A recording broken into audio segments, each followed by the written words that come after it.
Welcome back, guys. Today we are going to discuss 3 different ways that you can buy a house for free. First off though, I want to make a disclaimer. Not all of these options are going to be options that would work for you. Not all of these options are going to be options that will work for a lot of people, but they are 3 different ways that really anyone or majority of people can buy a house for free. So the first option is going to be the one that is not going to be applicable for a lot of people, and it's going to tie in a little bit to the previous video I made about leveraging your VA loan. Obviously, the VA loan is a 0% down loan. There are some additional fees that are associated with your VA loan. If you're not familiar with a VA loan, you do have a funding fee. Now that funding fee can be waived if you are at any percentage disabled. Now the other fees are going to be more associated, rather than a down payment on a traditional loan, they're going to be more associated with the closing costs of your loan. Now if you choose to work with a realtor that knows your situation, they can actually get those closing costs covered. For instance, if you are out buying a $200,000 house using your VA loan and your funding fee is waived, the only cost to purchase that house is going to be whatever the closing cost may be. Now, if that $200,000 house has been sitting on the market for, 3 weeks, 4 weeks, and you're able to negotiate with that realtor the cost down, you can actually get those closing costs covered.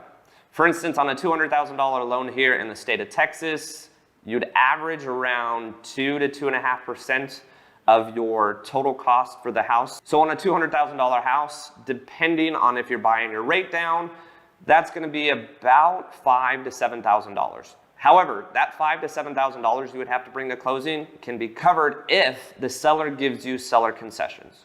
Now, what seller concessions are is basically the seller is giving you money to cover your closing costs. So to retrace there, if you use a VA loan, a 0% down VA loan, you also are at any percentage disabled, so your funding fee is waived, and you get a seller to contribute towards your closing costs, you officially can move into a house for free. All right, the second option is going to be an option that can be used for individuals that are not veterans. So if you're interested in purchasing a house and looking to get in the house for free, it is a similar option to using your VA loan, but as discussed earlier, a VA loan is obviously only going to be able to be used by a veteran. There are programs out there that are down payment assistance programs. I do want to make a disclaimer with these down payment assistance programs that are available or may be available in your area. The bank or the private lender that's lending you the money will get its money back eventually at some point. Otherwise, there'd be no purpose for these down payment assistance programs. So how these down payment assistance programs work is essentially you are being gifted a certain amount from the bank or from the lender to cover the down payment cost to purchase the house. If you're unaware how purchasing a house may go, essentially the 2 largest costs for buyers are going to be your down payment as well as your closing costs. Now your down payment can range. Obviously, as I discussed, a VA loan can be 0% down. You can buy a house with a conventional loan and put 20% down. And obviously, if you pay all cash, you don't have a loan. So to start off, obviously, with a VA loan, you're going to be putting 0% down. If you're putting anything other than 0% down on a VA loan, you're really just missing out on the opportunity that the VA loan gives you. When it comes to an FHA or a conventional offer, you have a couple different options. A conventional offer, you can put 3% down or 5% down, and an FHA offer is a 3.5% down payment.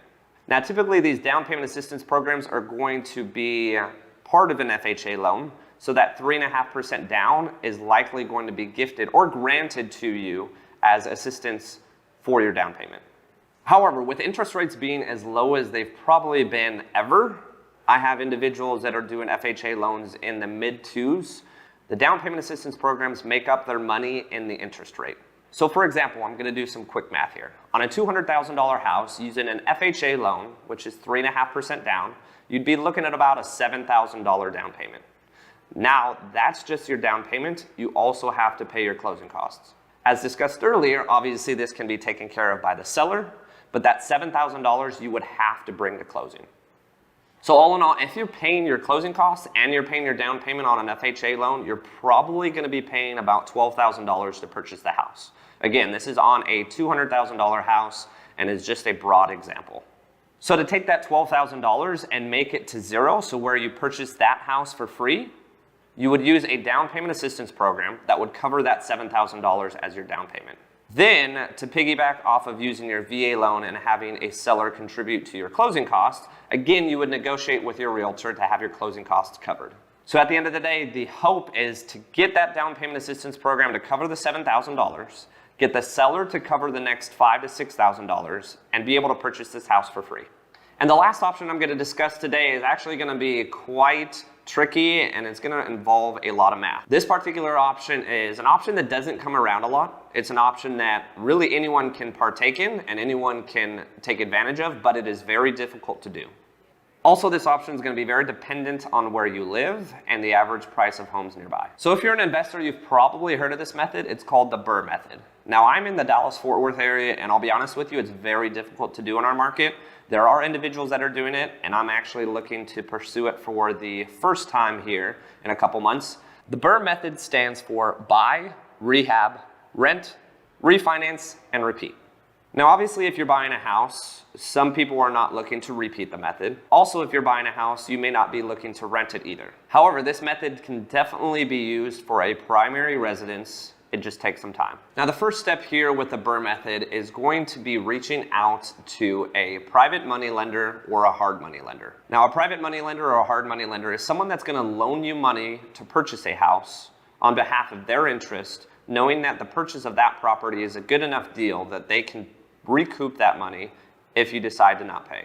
Now, obviously, this is not traditional financing, and as I discussed earlier with the down payment assistance programs and the higher rates that you'd be looking at using that, using private money or hard money is going to be even more expensive. Private money lenders or hard money lenders can range anywhere from 8% all the way up to 12%. They can also include upfront origination costs or discount points, and it can kind of be expensive if you don't know what you're doing. However, the cost of that can be negated at the end of the BUR Method if you're purchasing a house that's a great deal. I would say the hardest struggle with the BUR Method is finding a property that the numbers can work for this method. Once you find a property, you line up a private money or hard money lender and you close on the property, that's where the fun begins. At this point, hopefully you've purchased a property that has enough potential equity that you can go in, rehab the property, make it nice and new, and actually have some built-in sweat equity at the end of the day. Now, what I'm talking about with sweat equity is basically you're buying a property that needs some work. Now, that property that needs some work, you buy hopefully at a low enough price, come in, rehab the property, make it nice and new, so that property that you bought it at, plus the cost of rehab, is actually worth more now. So to just use some broad numbers here, let's say I bought a property for $200,000. I went out and used a private money lender or a hard money lender, and then I put about $30,000 into rehabbing it. Now, some good numbers on that property would be hoping that the after repair value, or ARV, would be high 2s or low 3s. Obviously, that's location dependent. I know if you live in Hawaii, good luck purchasing a house for $200,000.